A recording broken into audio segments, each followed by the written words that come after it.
Bom dia, turma da disciplina de Brasil 3, né, do 7º período de História. É um prazer imenso estar aqui retomando com vocês a nossa conversa sobre a República Velha, sobre a Primeira República, né, conhecida como República Velha. E já tivemos no nosso primeiro encontro uma discussão, uma reflexão sobre a primeira fase dessa Primeira República, que ficou conhecida como República Militar ou República da Espada, e a sua segunda fase, que vamos hoje conversar sobre ela, é a conhecida como a República Oligárquica ou dos Fazendeiros, né? Se a primeira fase ela vai da proclamação em 1889 até 1894, né?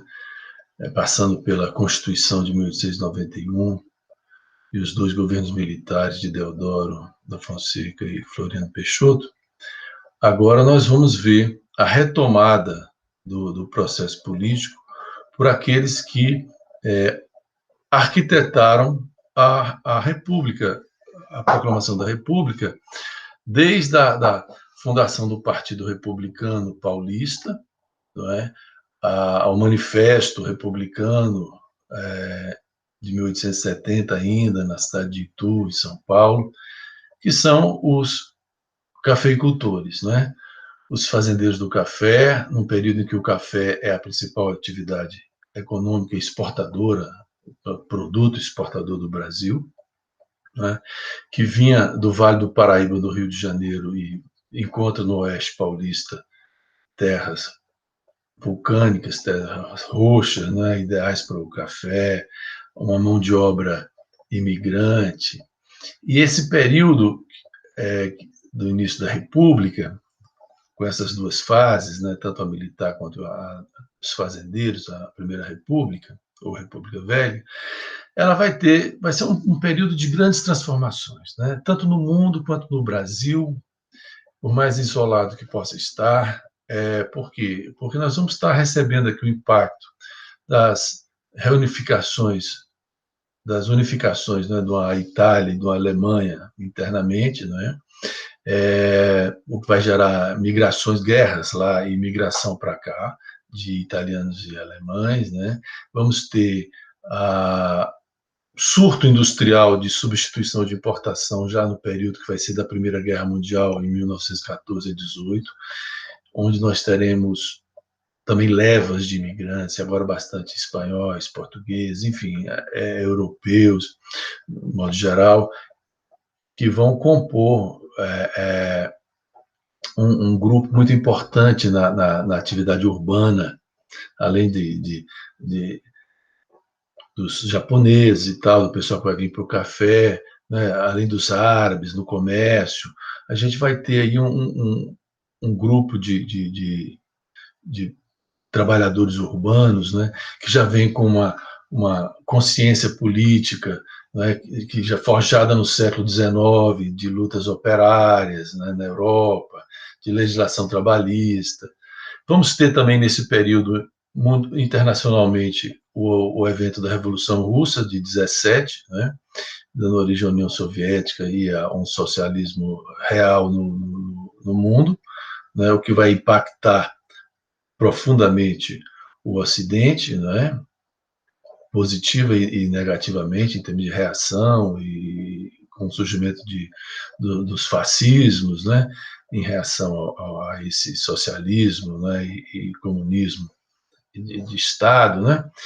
E aí nos interessa, reforçando a nossa abordagem política, para criar essa moldura para as discussões culturais, cotidianas, não é? De mentalidade, não é isso?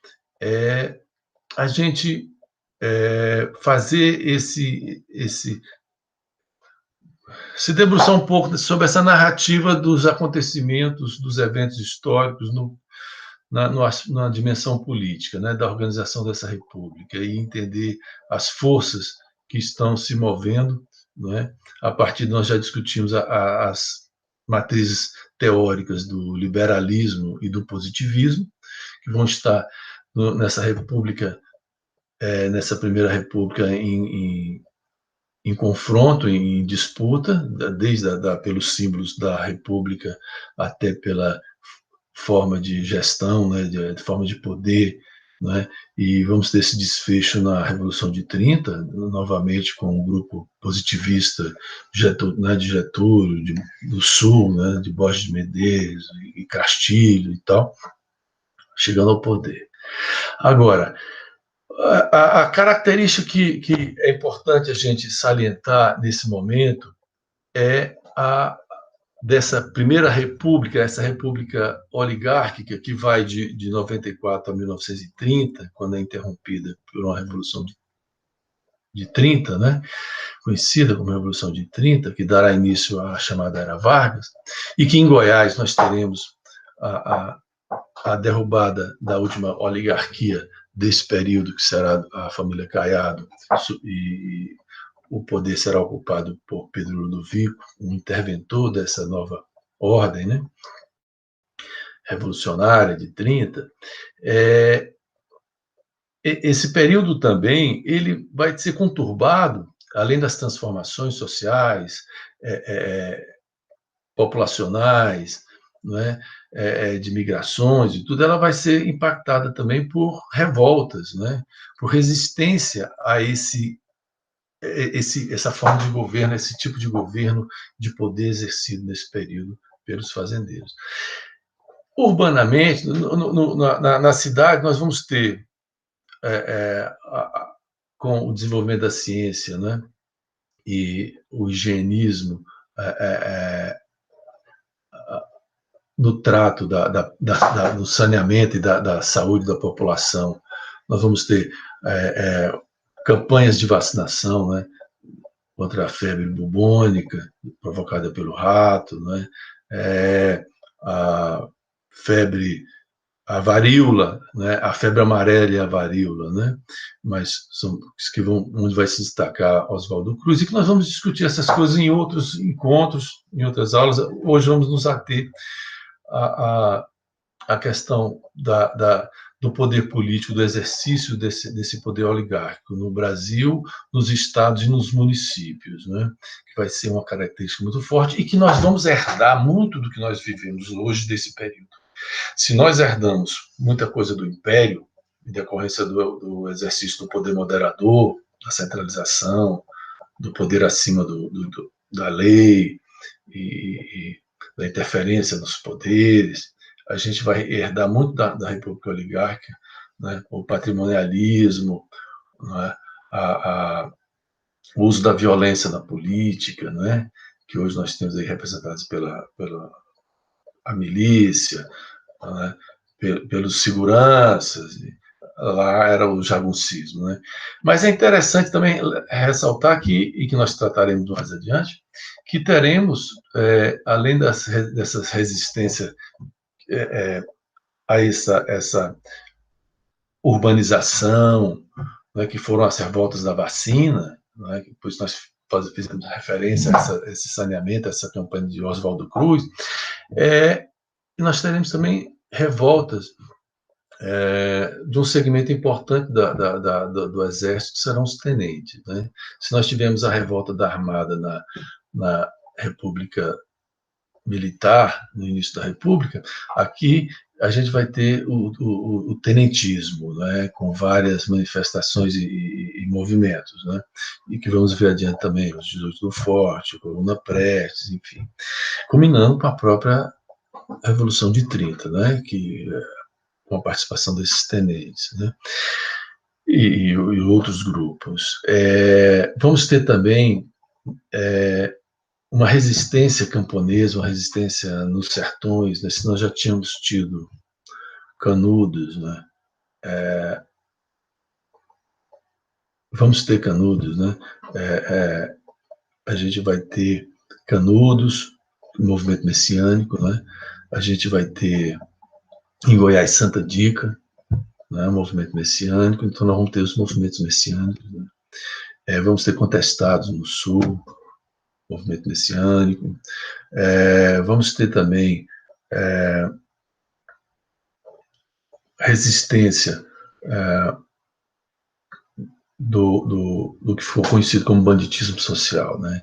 Se existiam as milícias da época, ou os jagunços, não, o jaguncismo como uma herança da Guarda Nacional, do poder dos fazendeiros, dos coronéis, né? Da Guarda Nacional, nós vamos ter uma resistência armada dos sertanejos sem patrões, né? Conhecidos como bandos, né? Como os cangaços, o cangaço. Então, os cangaceiros, né? Então, o cangaceiro não é jagunço, né? O cangaceiro é o que enfrenta o jagunço, né? E se organizam quase que em pré-guerrilhas, né? Em bandos em movimento, né? É uma guerra em movimento, como é a guerrilha. Como foi a coluna Prestes, só que de forma organizada, mas são discussões que nós vamos fazer num outro encontro. Mas nós estamos montando esse cenário, né, mostrando esse cenário, para a gente, então, tentar focar nessa organização do poder, que vai ficar conhecido como República Oligárquica. Começando pelo próprio conceito de oligarquia, né, que seria, então, esse poder de grupo, né, na mão de poucos, né? Não é necessariamente uma aristocracia no sentido só do nascimento, né? Dos bens nascidos, dos homens bons, mas de grupo que se mantém e se perpetua no poder por arranjos. Se na aristocracia é o nascimento, né? De pai para filho, existe essa relação com a terra. Em oligarquia você tem nesse caso, vai coincidir com grupos da proprietários de terra também, né, porque era a economia principal, era o meio de produção principal no Brasil agrário. Mas se define como o poder de grupos, né? Um grupo social se apodera do poder e mantém esse poder através de arranjos internos e alianças, né? E muitas vezes a arrepio da lei, né? Então, essa república oligárquica, ela é, então, o momento em que aqueles que pensaram a república, como nós dissemos, e que era um novo grupo econômico, um novo grupo social econômico que estava em ascensão no Brasil, que são os fazendeiros e da atividade do café e do Oeste Paulista, né, vão chegar ao poder. Vão chegar ao poder nas eleições em que Prudente Moraes assume, ele, um representante dos fazendeiros paulistas, assume o governo nacional. Né? É interessante a gente lembrar que o capital que estava empatado na atividade escravocrata, que não é só a da compra dos escravos pelos fazendeiros, né? E que agora vão trabalhar com assalariados, assalariamento, né? E não compra de um capital que vai que fica ali empatado num plantel de escravos. Não é só esse capital, é o capital do investidor, é o capital do escravocrata, daquele que faz o tráfico de escravos, né? Porque já era proibido, então virou traficante mesmo, né? Então, se a gente tem o levantamento de que um navio negreiro dava anualmente um lucro equivalente a 8 fazendas de café, porque o ato de trazer o escravo nesses navios, né, que saiu da mão dos portugueses e veio para a mão dos brasileiros, dos políticos, né, das autoridades brasileiras, né, senadores, etc. Eles eram vendidos, né, como empréstimo aos fazendeiros, né, e o pagamento era feito em sacas de café, etc. Né? Então, você tem juros, então é uma espécie de banco também. São financiadores da atividade agrícola, né? E ainda da mão de obra. E levam daqui, são importadores e exportadores ao mesmo tempo. Então, foi esse capital, ele vai ser, com o fim da escravidão, ele vai ser redirecionado para outras atividades. né? E aí nós vamos ter o crescimento das cidades, o investimento em serviços, em algumas fábricas. Nós não teremos industrialização, porque ela só vai vir após 30, de forma sistemática, mas investimentos que nós teremos advindo desse comércio, desse capital, né, em infraestrutura, em etc., que será discutido também numa abordagem econômica, né? Então, só para mostrar que existe um leque social em que você tem atividades novas, personagens sociais novos, trabalhadores urbanos do setor de serviços, né? Você tem uma urbanização que vai impactar aí nas forças políticas e no jogo político. Então, a gente tem a substituição, a partir de 94, dos casacas, ou, perdão, dos fardados, né, dos militares, pelos casacas, que são civis. Né? Vamos ter, então, como falamos, São Paulo, né, com o berço do movimento republicano assumindo o poder, com Prudente Moraes, né? E é interessante que nós vamos ver que é nesse momento que nós teremos o movimento messiânico de Canudos. Então, esse governo vai estar muito envolvido com essas notícias, com essa situação, né? E que nós trataremos de Canudos separadamente, juntamente com os outros movimentos messiânicos e outras revoltas, né? Em um outro momento, outra videoaula. Então, a pacificação desse conflito vai ocupar esse governo, né? Nós vamos ter duas características importantes. Economicamente, nós vamos ter, então, a gestão da política financeira vai ser feita e organizada, e vamos ver depois um momento exato disso, para beneficiar os exportadores do café. Então, mais adiante nós vamos ver como é que isso vai ser organizado através de políticas de desvalorização do dinheiro brasileiro, né, para valorizar, para dar lucro maior aos exportadores, em detrimento do setor que tentava promover a industrialização no país, né? Então, politicamente, esse grupo que tem o Ministério da Fazenda, que vai poder desvalorizar o réis em frente ao dólar, para quando eles exportarem, o dólar que eles receberem, ao entrar no Brasil, está valendo mais do que no momento da venda, porque aí vai desvaloriza o dinheiro nacional para que eles tenham mais valor aqui dentro, o dinheiro recebido, o que vai dificultar a importação de máquinas pelos outros grupos. Além desse benefício, nós vamos ter a montagem de um sistema político de alianças que vai desde o município, passando pelo Estado e pela Federação, com base nas trocas de favores, nas alianças pessoais entre esses oligarcas. Ora, internamente, a oligarquia, o poder, a vida social da fazenda e do fazendeiro, a gente conhece que são de fortes relações pessoais, né, de mando, sociedade patriarcal, poder sobre os filhos, sobre a família, sobre a esposa, sobre os empregados, os agregados e tal. E essa prática da lealdade, né,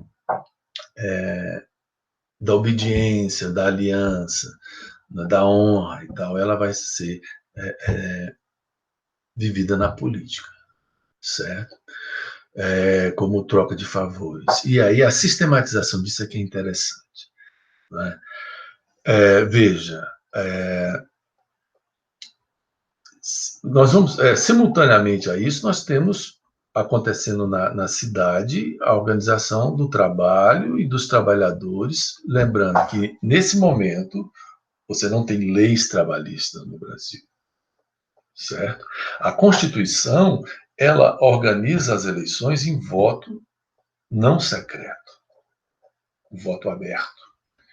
isso vai repercutir e vai permitir o fortalecimento dessas relações e desse controle da política do voto e do próprio voto e de cada indivíduo por esse sistema. Então, a liberdade individual de voto, nada disso vai ser possível. Né?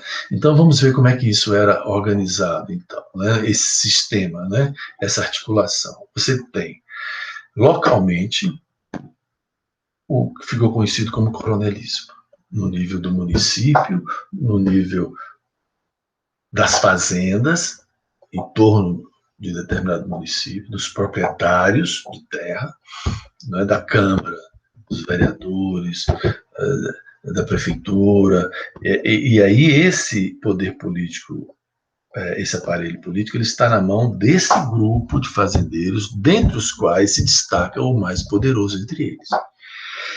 Esse grupo elege os seus representantes locais. Por quê? Porque, ora, você não tem leis trabalhistas, o Brasil é 70% de população rural, certo? A atividade rural é a mais importante, então as pessoas, elas dependem desses fazendeiros, os vínculos delas são frágeis, né?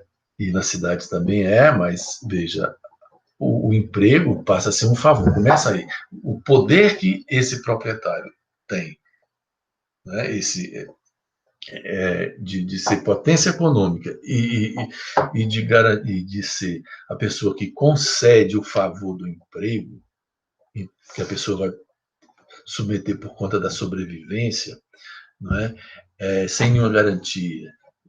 Ou seja, você paga, você não tem salário mínimo, você pode cortar o salário pela metade, enfim, se é assim na cidade, no campo você tem as velhas formas de gerir esse trabalho, e nas pequenas cidades, né, desde o emprego do professorzinho lá, do funcionário, né, do pequeno funcionário, né? Quando eu digo professorzinho, é no sentido da escola rural, da coisa ainda da escola que a gente sabe que não estava organizada no Brasil, né? Então, essas pessoas dependem do aval desse fazendeiro, né? Toda a vida econômica de serviços, não só na fazenda, mas depende desses poderosos. Então, esse coronelismo ele se assenta, no caso, localmente, né? A partir de algumas características que nós vamos discutir agora. Mas esse coronelismo, se ele é do nível local, municipal, regional, no nível estadual, tá? Nós temos que o governador do estado, do qual tem o seu grupo de coronéis, que apoiam a sua eleição, que é o seu poder, ele se relaciona, tá, com o poder federal, utilizando também trocas de favores e apoio. E é uma mão dupla. Né? Então, para se receber recursos, né? Para se conseguir votos, nós vamos ter aí a montagem do que nós conhecemos como a máquina do Estado, a máquina do poder, né? O uso da máquina pública. Né? Então, ele utiliza o curral eleitoral, que vai ser uma característica desse coronelismo local, com o voto de cabresto, que é esse manipulado, não é? Através do jagunçismo, da violência e tudo mais, como moeda de troca para ter recursos, para ter apoio para as eleições sua ou de quem ele indica, do seu grupo, né? E essa em relação ao poder central. Então você tem uma relação de troca de favores entre as pessoas e o oligarca e o fazendeiro, esse com o poder local, municipal, né? E com o poder estadual. Né? Então você tem essa relação, o local com o estadual. E esse estadual com o nacional, o federal. O que não impede desse coronel de destaque ter também ter essa projeção nacional, dependendo da região, inclusive, em que ele está. Né? Se é em São Paulo, se é em Minas, se é no Sul, se é no Nordeste, etc. E nacionalmente, para manter o mesmo grupo no poder, vai se criar, né? E aí nós vamos ver que momento isso é criado, um sistema de alternância entre algumas regiões ou estados. Então, para que fosse atendido essas demandas todas, nós vamos ter a alternância de São Paulo e Minas Gerais, da pecuária leiteira com o café, as duas principais atividades, então, é no poder federal, na presidência da República. E para que isso se materialize, se mantenha, essa troca de favor com os estados e dos estados com os municípios e os seus chefes locais, ela se torna uma rede, um sistema, né, uma teia muito bem organizada. E isso tudo em cima de um ordenamento jurídico que permite isso, que dá lacuna para isso. Senão não seria possível. Isso se torna algo oficial. Se isso hoje é execrável, esse tipo de troca de favores e tudo mais, que a gente sabe que isso gera tudo que a gente conhece como impunidade, corrupção. Isso era sistematizado, isso não era ilegal, porque a própria Constituição permitiu o voto aberto. Não é? O ordenamento jurídico, então, permite esse tipo de ação, inclusive favorecendo a apropriação daquilo que é público pelo particular que está no poder, que nós conhecemos como patrimonialismo. Não é? Então, é esse o tripé. O tripé é a base da república oligárquica. Né?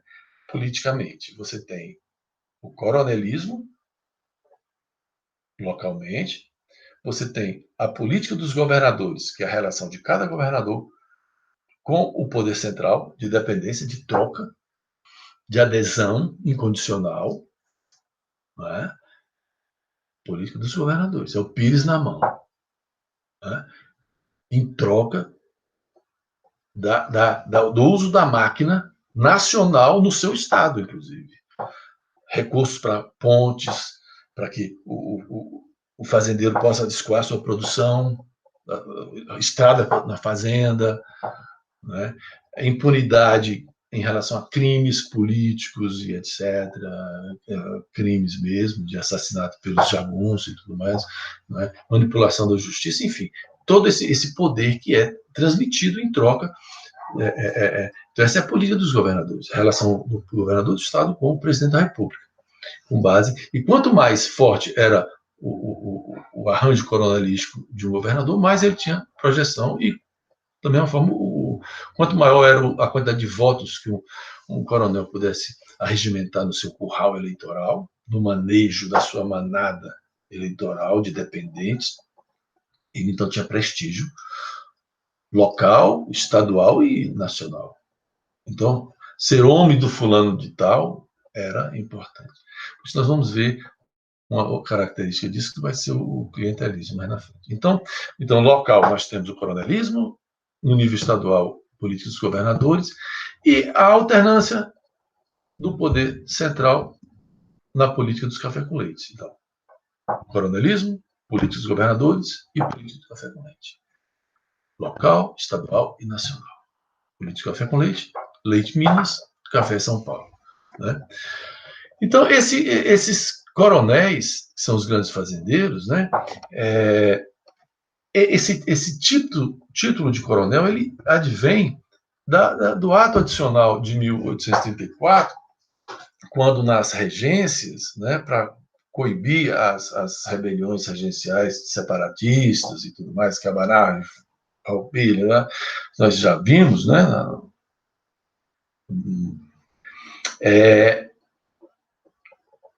criou-se a Guarda Nacional, que era específica para atuar contra esses movimentos nas regiões, né, e províncias na época, né? E aí você tem que, na ausência desse exército, né, organizado e das polícias, você tem que os fazendeiros receberão o título E os seus agregados, os seus jagunços, né, que vão se virar jagunços, vão ser os soldados dessa Guarda Nacional, recebendo verbas para cavalos, uniformes, etc. E é interessante que quando estourar futuramente a Guerra do Paraguai, vai se descobrir que esses coronéis ficavam com o dinheiro dos cavalos, dos soldos, né, dos salários e dos uniformes e tudo da Guarda, e que essa Guarda Nacional, às vezes, nem sempre existia, tanto é que na, na Guerra do Paraguai tiveram que oferecer escravos para substituir, né, os filhos, senão os filhos teriam que ir, enfim. Mas é interessante que esse coronel, então, ele tem a origem, tá, na Guarda Nacional. E não é à toa que o próprio cangaceiro Lampião recebe o título de capitão, por isso é capitão Lampião, o capitão Curisco e tal, porque eram títulos que foi dado a eles para poder combater a coluna Prestes, que vai ser que é a tenentista, né? Então, essa Guarda Nacional, esses coronéis, quando a Guarda Nacional deixa de existir, em 1918, já no final da Guerra Mundial, da Primeira, esse uso vai continuar na mentalidade das pessoas.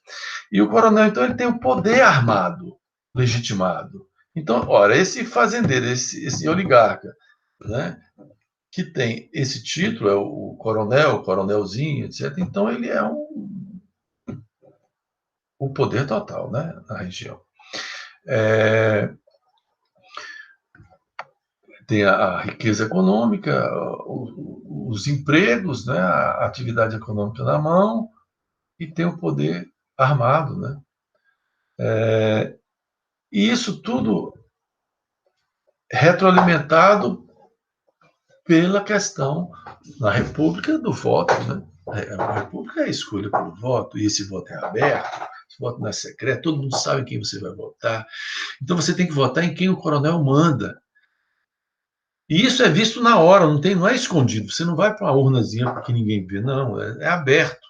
É aberto e você tem o jagunço lá. E ai de quem não obedecer, né? Quer dizer, é a famosa frase do amanheceu com a boca cheia de formiga, o seu comércio foi incendiado, pegou fogo, né? Foi morto e tal, né? Enfim, todo tipo de coerção, né? de coação, né? Então, no momento em que você não tem lei trabalhista, a população é 70% rural, né?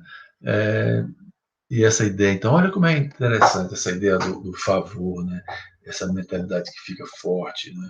E de que conceder empregos, olha, como se não existisse um contrato, né? Um interesse mútuo, ou seja, hoje nós estamos vendo isso na pandemia. Me permita aqui uma licença, né?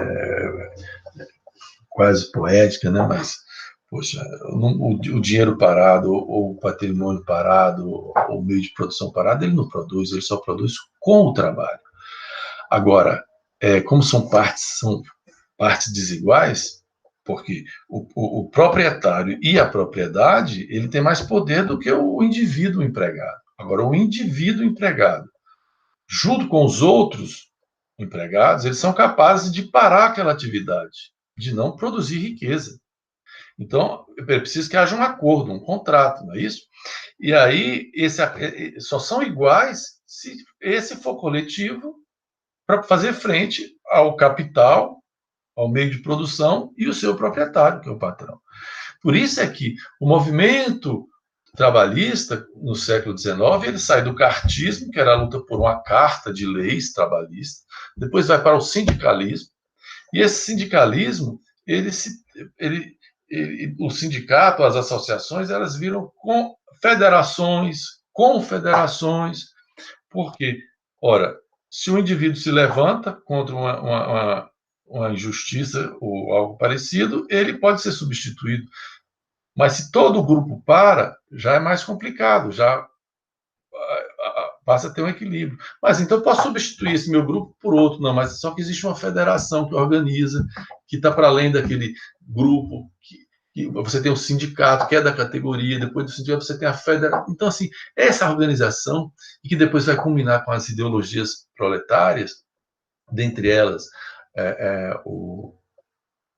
o socialismo, né, vai fazer frente a essa desigualdade no momento do contrato, né, entre trabalhista, etc., e da sociedade, que é uma outra discussão que a gente vai fazer. Então, o que é interessante é que essa mentalidade do emprego como favor, não é, da política como favor, não é, tudo isso leva a uma outra característica desse período. Se você tem o coronelismo, a política dos governadores e a política do café com leite, a gente tem uma outra dimensão, que é a conhecida como o clientelismo. Então, tudo isso funciona por conta dessa ideia e essa prática de troca de favores. Ou seja, o coronel, iniciando no local, ele tem os seus clientes, né? Então, quem recebe favor são os clientes, né? Se hoje a palavra cliente tem a ver com o comércio, o consumidor, né? Naquela época, esse tipo de clientelismo que nós estamos falando aqui, ele é muito próximo até da origem do cliente, da palavra cliente e do cliente, que é aquele segmento em Roma, quando você tem a sociedade romana dividida em patrícios, clientes e plebeus. Então, os clientes na Roma antiga são os escravos domésticos. Eles não são plebeus, porque não são livres, mesmo sem família, certo? Quando não existiu o cristianismo, Grécia e Roma, nós tínhamos os deuses, os patriarcas como os deuses familiares, do politeísmo, né, ocidental. Então, você tem esses deuses familiares como espíritos familiares que os patriarcas são o primogênito vai substituindo o pai na liderança patrimonial e religiosa. Isso está em Fustel de Coulanges, Cidade Antiga, nessa discussão. E esse patriarca, esse primogênito, ele sempre é enterrado no túmulo familiar. Por isso é que a casa, o lar, é sagrado, porque lá estão enterrados esses mortos, que são esses líderes familiares, e que se esse território sagrado for profanado, eles perdem o vínculo com o grupo familiar. Então, para manter os seus deuses, é preciso manter sagrado, intocado por pessoas fora do laço sanguíneo da família, aquele lugar onde está o túmulo. Então, por isso que esses escravos que tinham que limpar esse recinto, do túmulo que era no pátio da casa, não é? Eles tinham que adotar o nome da família, tinham que pertencer à família. Então, eles tinham o sobrenome da família, mas eram escravos, diferenciados dos outros escravos do campo, etc. Mas eram escravos e diferenciados dos homens livres. Então, eram homens de fulano de tal. Então, tinham sobrenome, mas não eram livres, eram clientes, eram devedores, né? Eram agregados, né? Então, esse clientelismo, ele vai ter um pouco disso no nosso clientelismo, né? Que é esse clientelismo que gera dependência, né? Não é entre iguais, né? Então, uma característica do coronelismo uma delas, o clientelismo. Então, você tem o uso da violência, de tropas particulares, né? Que são os jagunços, você tem o clientelismo, você tem o voto aberto, né? Tudo isso como característica do coronelismo. Esse poder patriarcal, né? Então, se você tem a troca de favores como chantagem, você tem o uso da força pelos jagunços, que seriam os pistoleiros. Depois, né?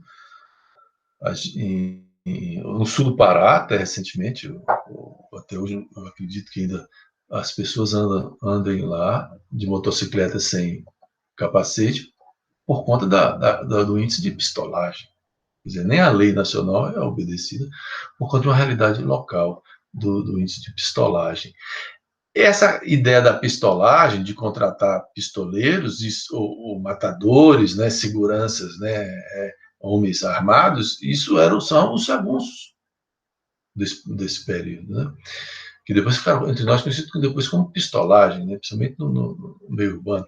Agora, hoje temos a milícia também, né? Uma outra, enfim. Então, esse uso institucionalizado da violência. Então, vamos dizer, deixar claro, tudo isso que nós estamos dizendo eram instituições que existiam. Instituições por quê? Porque eram enraizadas, tinham reconhecimento das pessoas e a lei não obstava, porque o voto era aberto, né? Quer dizer, a coisa era institucionalizada, embora não totalmente legal, crime, claro, né? Mas era uma coisa oficial, era uma maneira de fazer política oficialmente, reconhecida pela população. E isso vai sendo transmitido na cultura oral, de geração para geração, né? Entre os poderosos e entre os dominados, né? Então, eu sou filho de fulano de tal, meu avô fazia assim, eu faço também, você não sabe com quem você está falando, né? E aquele que aprende que contra o poderoso não existe lei, né? Não existe nada, né? Então, essas milícias armadas, né, eram os jagunços, né, eram exércitos particulares. Né, e já fizemos uma referência à Guarda Nacional, que legitimou isso, né, que alimentou isso, né, enfim. Então, essa violência, né, que é legitimada, não é isso? Ela é uma das características que nós vamos herdar, né, que vai ser predominante e que até hoje nós temos isso como um problema no Brasil, que é um problema de segurança que interfere hoje até nas eleições. Né? As pessoas preferem entregar ao diabo desde que ele prometa o, a segurança. Né? Então, contra a violência, né? Porque ela é institucionalizada, é uma coisa impressionante. Então a gente tem que esse voto aberto, esse curral eleitoral, onde esses votos de cabresto, como era conhecido. Então, o voto aberto ele tem o apelido de voto de cabresto. E a região de domínio de um coronel é o seu curral eleitoral. O seu gado está ali para votar. Né? Então ele é pego no dia da eleição, levado para lá, vota. E vamos ver que até que tem um caderno. A ata é feita na casa do coronel. Ele põe lá o resultado da urna. Né? Então, fica difícil ganhar, a oposição ganhar alguma coisa pelos meios institucionais do voto.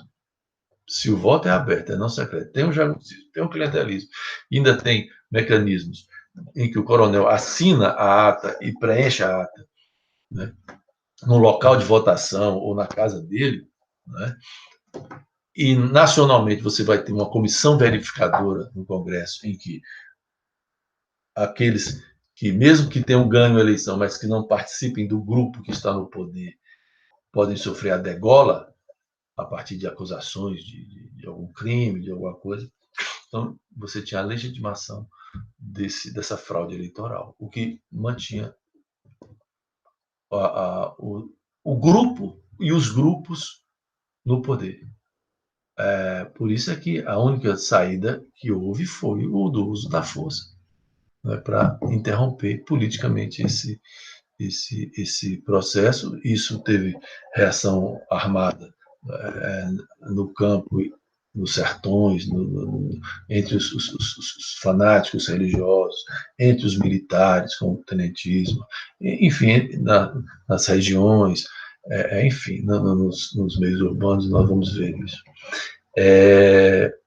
Então, a gente tem que esse coronelismo ele é composto pelo voto cabresto, pelo curral eleitoral, pelo clientelismo, pelo jaguncismo, pela impunidade, que é uma moeda de troca, você poder ficar impune a tudo, e saber que quando o seu grupo cair, você vai ser investigado, você vai ser perseguido, os seus vão perder os cargos, os seus vão perder os privilégios, né, aos inimigos aos amigos tudo, aos inimigos a lei, né? E o uso da força e tal. Então, essa impunidade, ela era uma moeda de troca importante, né? Que punha as pessoas, algumas acima da lei, e outras como serviçais desse poder, né? Como homens de fulano de tal, né? E agora um outro detalhe que é fundamental nesse coronelismo, o patrimonialismo. Então, a apropriação do que é público, produzido pelo coletivo, pela nação, pelos impostos, pelo trabalho de todos, aquilo que é público, é apropriado por um grupo ou por uma pessoa que está no poder como sua. Então, o prefeito da cidade, a cidade é sua fazenda, né? Os cargos são dele, ele põe quem ele quer, o recurso é dele. Né? Então, essa apropriação do público pelo particular, e que hoje a gente ainda tem, isso é outra herança, por isso é que a história é interessante, é importante você saber como surgiu uma coisa e ver como ela se desenvolve, mesmo depois, quando modificada, interrompida, etc., ela perpetua, ela se mantém, ela permanece como mentalidade, como práticas escusas ainda, né, com alguma força. Né? Então, quando a gente vê hoje em dia o uso de uma verba pública da educação sendo utilizada, entregue pelo setor para o setor privado e pelo setor privado de forma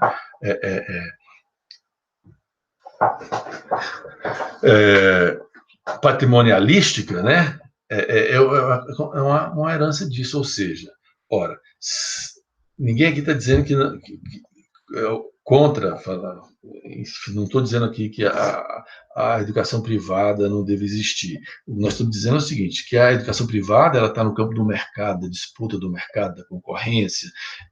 As pessoas têm o direito de colocar o filho na escola, numa universidade particular. Bom, isso é uma discussão. Outra coisa essa empresa, pela concorrência, ou mesmo até conseguir empréstimos, financiamentos do governo, o governo, de alguma forma, assim como faz com as empresas que querem incentivar. Mas outra coisa é você pegar verbas públicas, transformá-las em bolsas, entregar para agremiações políticas e outros, e isso servir para a manutenção de empresas privadas. Porque aí essas empresas recebem essas pessoas que estão sendo pagas a mensalidade pelo poder público, ao invés de estar investindo na educação pública de qualidade, e essas bolsas é que vão garantir o aluguel, o pagamento dos funcionários, tudo, e até o lucro dessas empresas privadas. Ora, então elas não estão no mercado, elas estão de uma concorrência até desleal. Então, esse tipo de atitude que nós chamamos de patrimonialismo. É você se utilizar, né, do que é público em benefício próprio. Nesse caso, eles são beneficiados, um exemplo. Mas você tem isso quando filhas de militares recebem aposentadorias dos pais, mesmo depois de 30, 40 anos de idade, enquanto não casar, quer dizer, e aí vive maritalmente e continua recebendo, e os outros não, quando você tem uma reforma da Previdência que vem. Então, esse tipo de apropriação do público por um grupo, por quem está no poder, então tudo isso constitui esse conceito e essa prática de patrimonialismo. Quem bem discutiu isso foi o jurista autor dos Raimundo Faoro, em Os Donos do Poder, né? Essa república patrimonialista, que foi a República Velha. Né? Patrimonialista, clientelística, coronelística, clientelística, né? Dos favores, e isso é uma característica também marcante. Então, curral eleitoral, voto aberto, patrimonialismo, clientelismo, jagunçismo, impunidade. Isso é uma característica institucionalizada, isso é institucionalizado na República Oligárquica dos Fazendeiros. Não é à toa que hoje a gente percebe um certo saudosismo desse grupo, não é? Em relação a esse período, essa forma de governar. A gente percebe isso hoje no Brasil muito forte, né? Bom, então esse patrimonialismo que nós já chamamos a atenção, ele transforma o público em algo da família, algo pessoal, algo do grupo, né, privado. Falamos dessa. Agora, essa é um dos pilares, né, do tripé. Coronelismo, política dos governadores e a política do café com leite. A política dos governadores, que é a segunda perna desse tripé, nós já falamos que essa troca de favores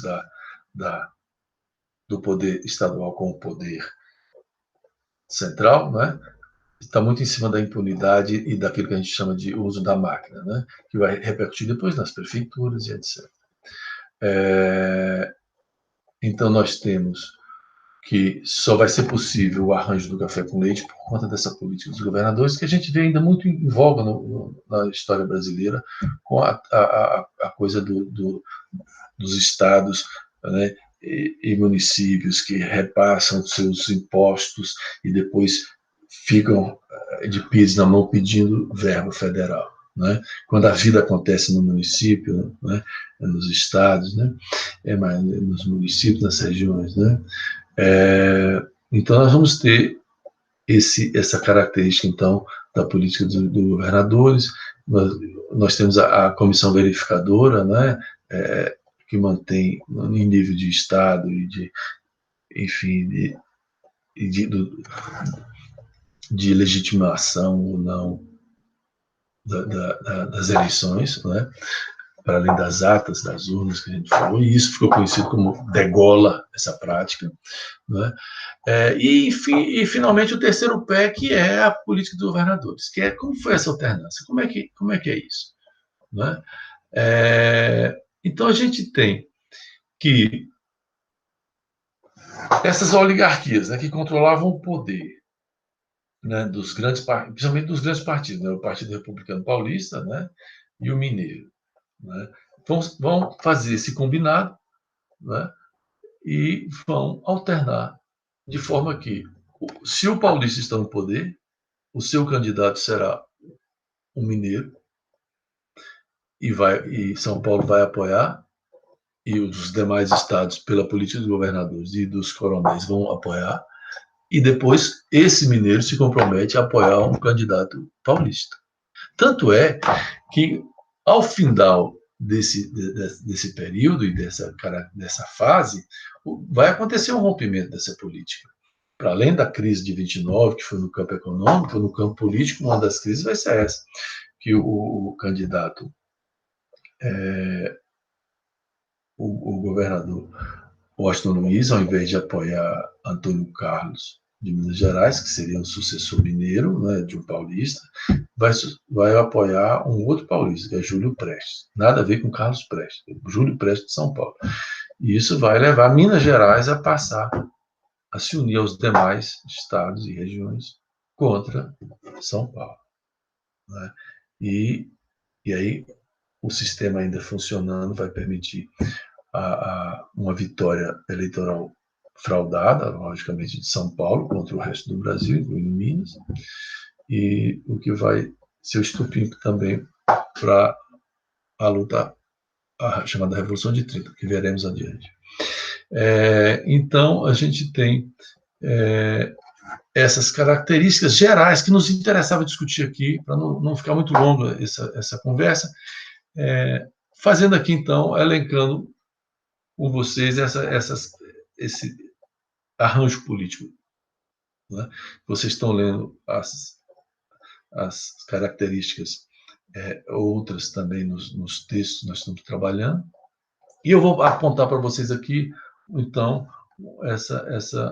rapidamente essa lista de sucessores desse arranjo com as interrupções. Né? Nós tivemos um momento que nós vamos ter um paraibano e vamos ter um fluminense, né? uma pessoa do Rio de Janeiro, interrompendo aí, justamente quando essa troca entre mineiros e paulistas no café com leite, mas em função de acontecimentos específicos, né?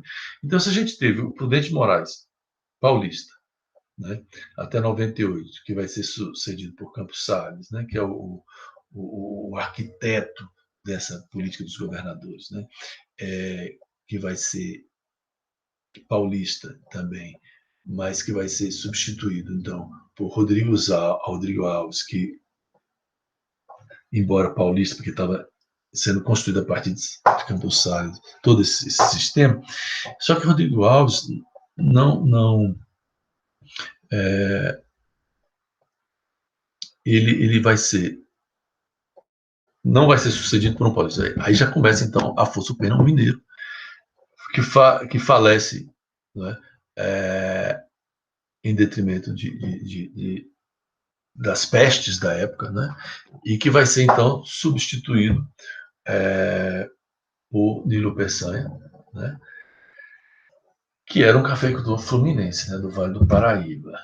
E nós vamos ter a presença de um militar gaúcho, Hermes da Fonseca, em 1910, porque ele vai concorrer com o candidato Rui Barbosa, que foi aquele que foi ministro da Fazenda lá do início da República, que criou aquela política conhecida como do encilhamento, que gerou uma crise econômica muito grande, com empréstimos para a industrialização, que foram desviados pelos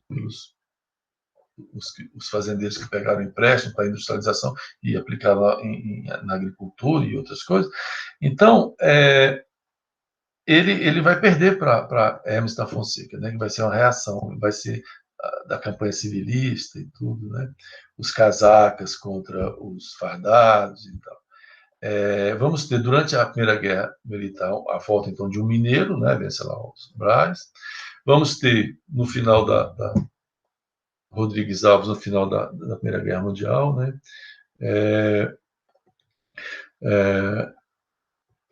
em 18, né, no final da Guerra Mundial, mas que também morre, né, Rodrigues Alves morre em função da gripe espanhola, né, que vai ser substituído, então, por Delfim Moreira. Depois temos a figura do paraibano Epitácio Pessoa, né, até 22. E Arthur Bernardes vai ser um mineiro, volta então mineiro e depois o paulista, Austin Luiz. E em Arthur Bernardes a gente tem a eclosão dos movimentos tenentistas, todos, principalmente a Coluna Prestes, que tinha como bandeira, uma delas, a derrubada desse governo, né? A luta pelo voto secreto, etc. E antes de serem comunistas, né? O Carlos Prestes era um tenentista, só depois da Coluna Prestes é que ele vai se converter ao pensamento marxista ortodoxo, ao Partido Comunista. Então, o Austin Luiz vai ser aquele presidente de 26 a 30, em que a crise de 29 alcança o seu governo, né? E a Revolução de 1930 derruba esse paulista, com a aliança de gaúchos, mineiros, cariocas e nordestinos contra esse governo paulista. Espero que não tenha ficado longo demais essa conversa, mas, enfim, era necessário. E vamos nos encontrando mais adiante para tratar dos temas específicos desse período. Muito obrigado a todos. Bons estudos. Fiquem em casa. Tchau.